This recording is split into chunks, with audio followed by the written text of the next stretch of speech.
All depends on who you talk to right now. This story first appeared on the political radar back on June 20th in an editorial in the Wall Street Journal. It essentially said Nevada's new law allowing collective bargaining by state employees lit the fuse on a state income tax bomb.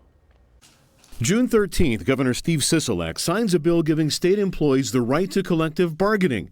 And according to Michael Schaus with the Nevada Policy Research Institute, put taxpayers on a trajectory that'll increase the cost of government through higher wages for state employees who work for agencies like NDOT or the DMV.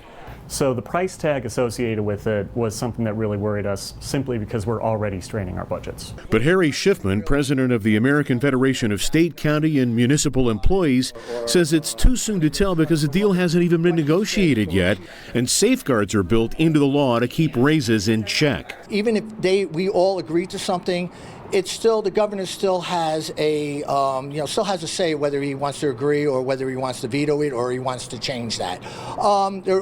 It has to go back to the legislature. Something the NPRI says might be difficult to do because of the political pressure unions can exert, and eventually higher government costs would hit critical mass. The big concern is sooner or later the income tax is going to be an issue that is going to be talked about, simply because lawmakers are going to run out of existing revenue sources to keep on increasing our tab. Schiffman says if a state income tax ever goes on the table, collective bargaining won't be the reason. There are many different factors that would go into whether we end up with a state income tax or not. I don't think that this would be the prevalent factor that would lead to it. State workers say they pay taxes too, so if a collective bargaining agreement leads to higher wages for them, they're also paying the higher taxes.